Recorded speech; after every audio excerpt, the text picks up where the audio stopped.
Welcome back. You're watching us here on Chartbusters. The market continues to wobble around. The mid-cap index is doing well. Let's talk about one of the stocks, other companies rather, in our on our radar right now. It's Spandana Sphoorty, where we did see strong growth in their disbursals. The AUM grew by about 18.5% quarter on quarter. Let's get chatting with the management. We do have with us Mr. Shalabh Saxena, who's the managing director at the company. Thanks a lot, Mr. Saxena, for joining in. First up, just wanted to understand what exactly went down during the quarter, because your disbursals, while they were up 70%, the AUM was up just around 18.5%. At the same time, we saw sharp capital consumption. I mean, your CRAR was down from 45% to 39%. Were there write-offs? Were there top-up loans? And what's the outlook on credit costs going ahead? So, thank you and good morning to you. We have, when we started the year, we had laid out a strong plan for the next 3 years, which carries right until FY25, where we had projected that we are going to take the microfinance book to 15,000 crores. This quarter, obviously, this entire year for that matter, has been a bit of a consolidation. So we have been trying to get all the gears working, and that's the reason why we've been working both on the disbursement side as well as on the quality of the portfolio side.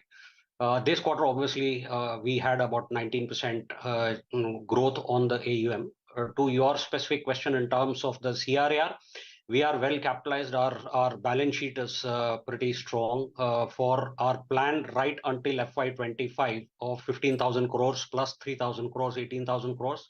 We will be in the range of about 24-25% CRAR, which is much above the regulatory limit. So at the same time, we have a clear understanding with amongst all the stakeholders that at any given point in time, when we start looking for growth capital will be when we are around the 24-25% CRAR mark. So balance sheet, in my considered opinion, is not what kind of bothers us. It is ensuring that the company is back on track. We are able to deliver good quality growth. I take that point, Shalabh. At the same time, my specific question to you was, what were the write-offs during this quarter? There were no write-offs. There was a write-off which we did in Q1, which obviously was about 700 crores. We took a hit on the provisions, etc. Post that, there has been no write-off. Okay, all right. Apart from the standard BAU. Okay, all right. Hi, Mr. Saxena. Well, give us a couple of other details then.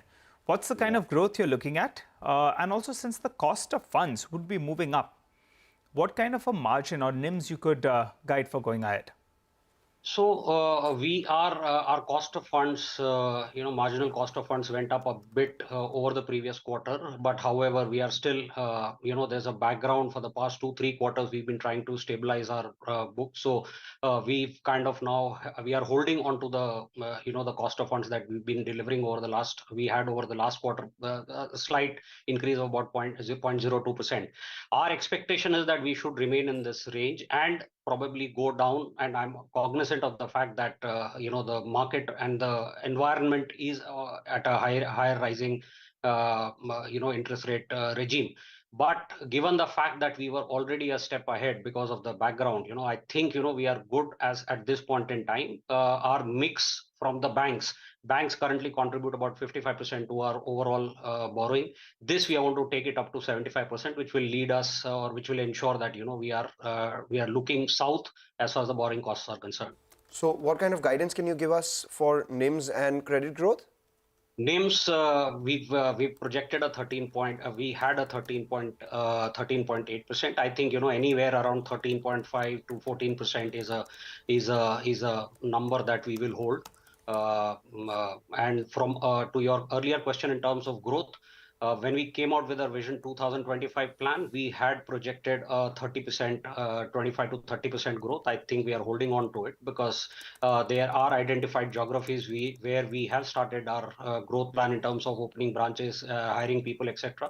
So at this point in time, we are pretty confident that we'll be able to deliver the numbers that we had initially provided. Shalabh, earlier there was word that maybe Spandana Sphoorty is on the block and there are some buyers looking at it. Now that you've come up with a 2025 sort of plan, Should we assume that those things are off the table and you are at least on board to growth for the next couple of years and the current ownership will stay?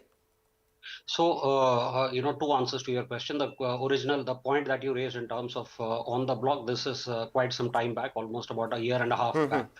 As far as the current story is concerned, every shareholder without exception is behind us, behind the management. All of them are, we took them through the Vision 25 plan. All of them are completely in sync in terms of how to take the company forward. And, at this point in time, as an organization, we are completely wedded to the plan that we had rolled out. Okay, all right. Final question then before we let you go. We just got done with Budget 2023 and it seems it's taking India in the right direction. What's your comment on it? And also, if you could tell us, how does it help your business? Absolutely a very good business, very good budget. I mean, we've been tracking, or at least I've been tracking budget for quite some time.